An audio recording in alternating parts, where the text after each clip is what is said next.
Buenos días a todos, bienvenidos al canal del proyecto DINATINC, a la sección Charlando con. Hoy tenemos con nosotros a José Carlos Sánchez Pardo, que es profesor titular de la Universidad de Santiago de Compostela. Bienvenido y muchas gracias por aceptar la invitación. Muchas gracias a ti, Leticia, es un placer. Y bueno, yo a José Carlos le conocí en 2015, que vine aquí a Santiago a hacer una estancia y ahora, pues casualidades de la vida, nos hemos vuelto a encontrar aquí de nuevo en Santiago. Y bueno, creo que tu investigación ha evolucionado mucho a lo largo de estos años. Para mí fue una referencia tu tesis en mi tesis doctoral, porque bueno, trabajaba sobre el poblamiento tardoantiguo. Y me gustaría saber, antes de nada, en qué estás trabajando en estos momentos. Bueno, pues muchas gracias. Efectivamente, a ver, tampoco hace tanto que hice la tesis, aunque es verdad que va pasando el tiempo, no se cree que es más joven, pero va pasando el tiempo y efectivamente cuando yo hice la tesis, que era el 2000, la defendí en el 2008, aún en gran medida el utilizar las técnicas, los sistemas de información geográfica, el análisis espacial, sobre todo el periodo medieval, era algo relativamente novedoso. Ya se había hecho, pero era relativamente novedoso, ¿no? Pero es verdad que en estos últimos años la aplicación de los sistemas de información geográfica, el análisis espacial y sobre todo el acceso a la cartografía digital, que en aquella época no lo había prácticamente, era cuando yo lo hacía, pues me basé sobre todo en mapas todavía de papel, no teníamos todos los recursos que tienes ahora con el IGN, con los ahora está todo online. Bueno, claro, todo eso ha cambiado radicalmente la accesibilidad a la información, no solo la cartográfica, sino también las herramientas digitales, incluso poder consultar pues, las imágenes de los vuelos LIDAR casi directamente en los visores de la Asunta o en otros lados. Entonces, claro, eso ha cambiado muchísimo, el acceso y la rapidez con la que lo utilizas. Quizá no haya cambiado tanto las preguntas, que al final siguen siendo las mismas, a pesar de que esto nos está facilitando mucho, las preguntas son muy parecidas, ¿no?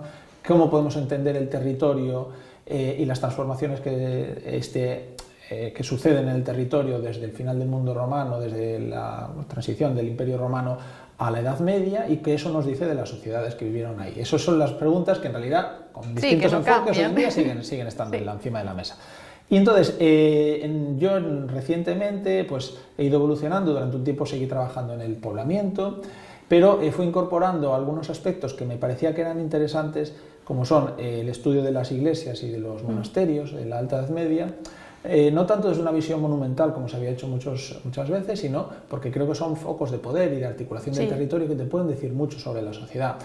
Y lo he hecho desde un punto de vista arqueológico, pero también desde el punto de vista de la documentación, que es lo bueno que tenemos en este periodo, que tenemos ambas fuentes. Entonces lo que he intentado es eso, estudiar de forma global, no tanto el caso individual, aunque sí hacemos casos concretos, pero de forma global, cómo se produce la creación de una red de iglesias y de monasterios que van articulando el poblamiento, las sociedades y a la vez crean formas de organización política dentro del territorio, sobre todo de Galicia, ¿no? Y esa es la línea, pero es verdad que, claro, ha ido, como todo, vas trabajando con más gente y se crean sinergias, que es lo bueno de esto, y además llega un momento en el que tú ya no tienes tiempo porque es verdad, en los últimos años pues ya no tienes tiempo para hacer la investigación como la tenías cuando eras un postdoctoral, que era la etapa feliz en la que es verdad que tienes incertidumbre sobre tu futuro, pero a cambio tienes mucho tiempo para trabajar. Eso es verdad. Y ahora lo que tienes es muchas cosas, clases, gestiones, y entonces a cambio, gracias a la verdad, a las colaboraciones, tienes mucha gente con la que trabajar, que eso es bueno. Entonces ahora estamos trabajando a través sobre todo de la gente que ha hecho tesis doctorales, como Mario Pereira, por ejemplo, pues el tema de las fortificaciones, que es un tema muy interesante que estamos analizando, multitud de recintos fortificados de la Alta Edad Media en Galicia. Y también hemos avanzado en otras cosas, con Laura Blanco, las necrópolis, con Celtia, precisamente, la arqueología de género, y ahora hay otras nuevas tesis que están en marcha. Eso por una parte, y por otra parte, pues también hemos establecido otra línea, un proyecto que tengo más recientemente, en el que he intentado, precisamente partiendo del tema de los monasterios y de las iglesias, avanzar a el impacto que tienen en el paisaje. Es decir, ya hemos hablado del papel articulador, pero bueno, aparte de eso, ¿qué papel exacto tienen las transformaciones del paisaje? Es lo que estamos haciendo ahora en el proyecto que tengo ahora del ministerio. La idea es entender cómo los monasterios altomedievales, entendidos como pequeñitos, no son los grandes monasterios de la Baja Edad Media, pequeñas células también en el territorio, fueron o no capaces de transformar, me refiero a, pues, por ejemplo, todos los cambios que sabemos de creación de terrazas, introducción de nuevos cultivos, también creación de estructuras productivas como pesquerías, molinos, salazones o sitios de producción de sal, bueno, no salazones, salinas, perdón. Todo eso son cambios que sabemos que se dan en la Alta Edad Media, y una de las hipótesis que quiero ver es, bueno, hasta qué punto los monasterios, pequeños lugares, ¿no?, de esfuerzo comunitario por invertir en un territorio, transforman o no el paisaje. Y eso es un poco, creo, no me dejo así grandes cosas, lo principal que estoy haciendo ahora. No, sí, precisamente has abierto, bueno, una vía de trabajo, que es el tema de la cuestión del poder, que bueno, es un tema que es muy importante para este periodo de transición que solemos llamar, porque parece que cuando acaba el Imperio Romano estas élites desaparecen, pero realmente no desaparecen, sino que se transforman de alguna manera, quizás son élites más locales. Y ¿cómo localizáis esas élites locales o qué materialidad nos dejan esas élites locales en la tardoantigüedad? Sé que es muy difícil todavía caracterizarlas, pero ¿qué pistas tenéis o qué pistas os dan? Es la gran pregunta, en realidad, ¿no? Es una buena pregunta. Pues a ver, el problema, primero, lo estaba pensando precisamente ayer, tendríamos que ver qué es una élite, que definir qué es élite local. Ya sé que bueno, ese es el primer paso. Es una de las cosas, porque cada uno habla, claro. Pues el otro día escuchaba a alguien hablar de élites locales con los obispos.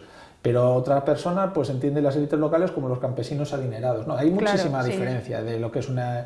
Pero bueno, lo que sí que estamos viendo es que para el periodo precisamente tardoantiguo al que te refieres, que a mí es un periodo, un nombre, aunque hay gente que no está de acuerdo, yo creo que es un concepto útil de tardoantigüedad y muy válido, precisamente muy operativo, lo que estamos viendo es que aquí en el noroeste precisamente es una de las épocas de más dinamismo, frente a el periodo alto imperial romano, en el que aquí bueno, pues hay el surgimiento de algunas ciudades, pero todavía hay poco registro, no hay, pero no es una cosa muy ceñido sobre todo al comercio, tal. En la época ya tardorromana es cuando eclosionan, y muchas de las villas que tenemos o de los lugares rurales que conocemos romanos son de este periodo. Y sobre todo ya entrando en los siglos IV, V, VI, VII, por ahí, es un periodo que le han llamado, desde el punto de vista de la literatura, le han llamado el despertar cultural de Galaecia o de Galicia, porque tenemos obras que no hay en otros sitios, como el Parroquial Suevo, la vida de San Martín de Dumio, la autobiografía de Valerio del Bierzo, el recorrido de Egeria anterior. Todo eso nos indica que aquí hay unas élites, que antes no las teníamos, que se han, entre comillas, romanizado, han adaptado la forma de vivir de otras zonas del tardo Imperio Romano, pero no solo eso, es que además están comerciando, lo sabemos por los hallazgos en Vigo, con zonas lejanísimas como Oriente y bueno, con Palestina, con Siria, de forma directa, probablemente yo creo que es por el estaño o por la búsqueda de metales, y también sabemos que esas élites son capaces de hacer ciertas, bueno, de traer objetos, de importar y de hacer ciertas construcciones de calidad, como son, pues por ejemplo, aunque empezamos a tener algunos indicios, pues la basílica que hay en Aguas Santas, que se ha datado en el siglo VI, tenemos otras iglesias que están datando también entre los siglos V y VI, algunos restos descontextualizados, pero que sabemos ahora que son de esos periodos del siglo V, VI, hechos en mármol, capiteles, algunos canceles, etcétera, que nos indica que hay riqueza, que hay gente aquí que está bueno, con unos niveles de control económico y de control político importantes, que es lo que se ve también en los textos. Sí, que es eso, que se ven muchas realidades diferentes también, porque eso lo que estabas comentando, que en esta zona es un periodo más de esplendor, pero quizás hay otras partes de la península donde no se ve ese esplendor, también es curioso, sí, es muy curioso. Es curioso, contrasta, porque luego se vuelve a apagar, es como un fogonazo. También es verdad que, a ver, que no hay que relativizarlo, pero bueno, sí que tenemos esas cosas, esos indicios, pero aún nos queda muchísimo por saber, por supuesto. Tenemos ese periodo, luego parece que se apaga. Para los siglos VII y VIII no tenemos prácticamente nada, es un tema que es apasionante, saber qué pasa en el 8. Sería muy bueno algún día hacer un congreso sobre el siglo VIII, porque sería fascinante. Y a partir del 9 y 10 volvemos a tener datos, pero ya es otra cosa, bueno, no es otra cosa, hay muchas cosas seguir, pero es otra realidad, ¿no? Sí, al final uno de los problemas también, que bueno, estabas comentando también sobre las dataciones, uno de los problemas que hay para ese periodo son precisamente las dataciones, que tenemos dataciones muy poco precisas y que muchas veces las técnicas que utilizamos no nos dan dataciones precisas. Entonces, ¿qué recursos utilizáis vosotros para afinar esas dataciones o qué técnicas están utilizando? Porque claro, son 2 siglos, la clave está, digamos, en 2 siglos y muchas veces la resolución que tenemos efectivamente en prehistoria, no es suficiente. claro, a lo mejor para una etapa prehistórica pues te da igual 2 o 3 siglos de error, pero aquí es la clave. Es fundamental, no es lo mismo en absoluto que sea del siglo VI que del IX, y ahí encima se montó además durante muchos años un debate sobre que piezas que antes se consideraban visigodas si ahora se llevaban al periodo pues más tardío, de mozárabe o de repoblación. Bueno, ninguno de los nombres es correcto, pero a un periodo un poco más tardío, y hay un debate. Entonces, nosotros tenemos ese problema y aún no lo tenemos solucionado del todo. Lo que hemos hecho en el proyecto de las iglesias, con mi compañera Rebeca Blanco y con Jorge Sanjurjo Sánchez de la Universidad de Coruña, fue establecer una metodología de utilizar luminiscencia ópticamente estimulada para datar morteros, para poder, que la luminiscencia ópticamente estimulada tiene sus problemas, tampoco es la panacea, pero al poder hacer muchas dataciones, lo que podemos ver es que con una sola hay un margen de error, pero al hacer muchas puedes ir reduciendo ese margen de error, y en algunos casos llegamos a tener dataciones bastante acotadas, muy acotadas. Y otra de las cosas que hicimos fue combinarla con el carbono 14, que también tiene sus problemas, pero es verdad que cuando 2 técnicas totalmente distintas, que se basan en procesos físico-químicos totalmente distintos, te dan un rango muy similar, es que estás por el buen puedes camino. ir ajustando. Puedes creer que la cosa no está desencamellada, ¿no? Desencaminada.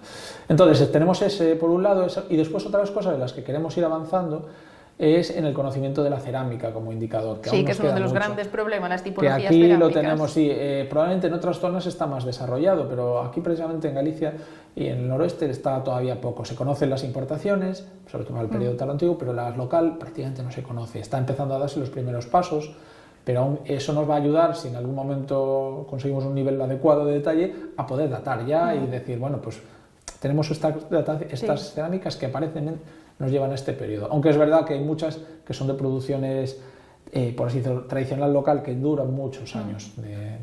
Ese es uno de los problemas. Claro. Entonces, bueno, tú lo sabes bien. Entonces, es decir, son periodos que son apasionantes, nos gustan, pero que tienen unos problemas que no son fáciles. Incluso con las fortificaciones que hablamos antes de Castro Valente y sitios así, son como sitios tozudos que hemos excavado y no encuentras carbón, no encuentras cerámica.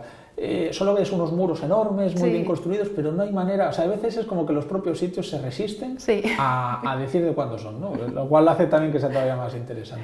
No, pero bueno, creo que la clave está en esos proyectos como los que nos estás contando de interdisciplinaridad. Al final estás usando técnicas, pues lo que comentabas, del carbono 14 combinado con técnicas arqueológicas, los sistemas de información geográfica, el LIDAR. Yo creo que la clave está en utilizar todo lo posible. Técnicas y herramientas variadas. Las fuentes escritas cuando las tienes. Eso es. Todo eso. Yo creo que es la mejor manera de trabajar de forma global, obviamente respetando las características de cada disciplina, sin que una influya en lo que eso es lo difícil, pero que no te hagas perjuicios de lo que crees que va a ser, de lo que tiene que dar un resultado arqueológico porque lo lees en las fuentes y viceversa. Pero yo creo que es fundamental unirlas, combinar y trabajar con las dos. Porque eso es, y al final muchas veces las fuentes textuales nos están diciendo algo que luego arqueológicamente no se puede comprobar, o la arqueología nos hablan dice lenguajes algo. distintos y muchas veces nunca vas a poder cruzarlas porque son cosas distintas lo que te están informando.